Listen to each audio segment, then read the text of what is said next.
ఉదయ్ చెప్పండి, ఏదైతే మళ్ళీ వస్తానని చెప్పడం ముఖ్యమంత్రి హోదాలో మళ్ళీ వచ్చినప్పుడు విద్యార్థులతో మాట్లాడుతుంటున్నాడు. ఇప్పుడు వచ్చినప్పుడే మాట్లాడని వ్యక్తి మళ్ళీ వచ్చి మాట్లాడతాడా?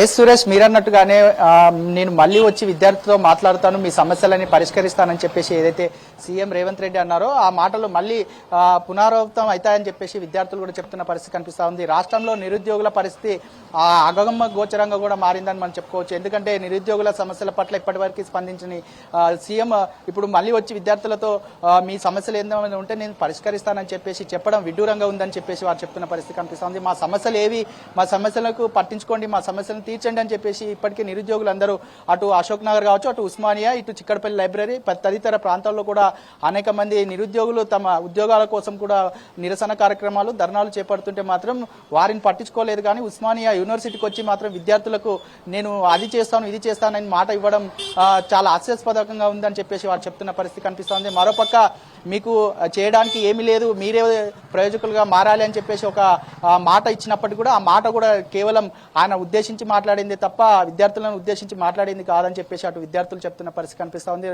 మరోపక్క రాష్ట్రంలో విద్యాశాఖకు మంత్రి లేడు, కానీ విద్యార్థుల సమస్యలు మాత్రం మేము విద్యార్థుల సమస్యలు కూడా ఇప్పటివరకు పట్టించుకోవట్లేదని చెప్పేసి వారు చెప్తున్న పరిస్థితి కనిపిస్తూ ఉంది. రాష్ట్రంలో నిరుద్యోగుల సమస్యలు ఎక్కడికక్కడ ఉన్నాయి, మొదట ఆ సమస్యలు పరిష్కరించండి. ఆదిలాబాద్ నుంచి అల్లంపూర్ వరకు కూడా ఇప్పటికే అనేక మంది నిరుద్యోగులు ఇందిరా పార్క్ వచ్చి అనేక సార్లు ధర్నాలు పెట్టి మొరపెట్టుకున్నా కూడా ఈ ప్రభుత్వం నిమ్మకు నీరెత్తనట్టుగా ఉండటం పట్ల చాలా మంది నిరుద్యోగులు కూడా కొంత అసహనానికి గురవుతున్న పరిస్థితి కనిపిస్తూ ఉంది. మరోపక్క ఇప్పటికే వేలాది మంది జాబ్ నోటిఫికేషన్లు గత ప్రభుత్వం వేసిన నోటిఫికేషన్ల ఆధారంగానే ఇప్పుడు ఈ ప్రభుత్వం నియామక పత్రాలు ఇచ్చిందే తప్ప వీరు వచ్చింది ఎప్పుడు, నోటిఫికేషన్ ఇచ్చింది ఎప్పుడు, నియామక పత్రాలు ఇచ్చింది ఎప్పుడు అని చెప్పేసి వారు ప్రభుత్వాన్ని సూటిగా ప్రశ్నిస్తున్న పరిస్థితి కనిపిస్తూ ఉంది. ఈ ప్రభుత్వం ఏం చేస్తుంది, వారు చెప్పింది ఏంది, చేస్తుంది ఏంది అని చెప్పేసి అటు నిరుద్యోగులు, విద్యార్థులు సైతం ప్రభుత్వాన్ని కూడా ప్రశ్నిస్తున్న పరిస్థితి కనిపిస్తూ ఉంది. గతంలో ఎన్నికల సమయంలో అడ్డగోలు హామీలు ఇచ్చి ఇప్పుడు మాత్రం ఇచ్చిన హామీల్లో ఒక్కటి కూడా నెరవేర్చలేదని చెప్పేసి వారు ఆవేదన వ్యక్తం చేస్తున్న పరిస్థితి పని కనిపిస్తూ ఉంది. మరి ముఖ్యంగా కూడా ఏదైనా ప్రశ్నిద్దాం, ఈ ప్రభుత్వాన్ని అడుగుదామని చెప్పేసి ముందుకు వస్తే మాత్రం ప్రతి ఒక్కరిపై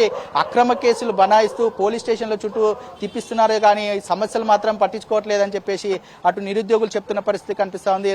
నిన్నటి నుంచి ఏదైతే గత 2 రోజుల కింద ముఖ్యమంత్రి రావాల్సిన ఓయూకి అది వాయిదా వేసి ఈ రోజు కట్టదిడ్డమైన భద్రత బలగంతో ఓయూలోకి అడుగు పెట్టారే తప్ప స్వతహాగా వచ్చి అడుగు పెట్టలేదని చెప్పేసి నిరుద్యోగులు చెప్తున్న పరిస్థితి కనిపిస్తూ ఉంది. ఎక్కడికక్కడ పోలీసులు అధికారులు కూడా ఎక్కడికక్కడ కూడా కట్టుబద్ధం చేస్తూ అటు మఫ్టీలో ఉన్న పోలీసులు కూడా ప్రతి ఒక్క విద్యార్థులను కూడా భయభ్రాంతులకు గురి చేశారని చెప్పేసి కొంతమంది విద్యార్థులు చెప్తున్న పరిస్థితి కనిపిస్తూ ఉంది. ఏదైతే ముఖ్యమంత్రి వచ్చి వెళ్ళిన ప్రాంతాన్ని నీటితో కూడా కొంతమంది విద్యార్థులు శుద్ధి చేసిన పరిస్థితి కొద్దిసేపటి క్రితమే మనం చూసాము. అటు విద్యార్థులు సైతం తమ సమస్యలపై పట్టించుకోకపోవడం ఏంటని చెప్పేసి వారు ఆవేదన వ్యక్తం చేస్తున్న పరిస్థితి కనిపిస్తూ ఉంది. వేరే సమస్యలపై ఉన్నంత శ్రద్ధ విద్యార్థులు కావచ్చు, అటు నిరుద్యోగులపై ఎందుకు పెట్టలేదని చెప్పేసి నిరుద్యోగులు, విద్యార్థులు చెప్తున్న పరిస్థితి కనిపిస్తూ ఉంది. సురేష్.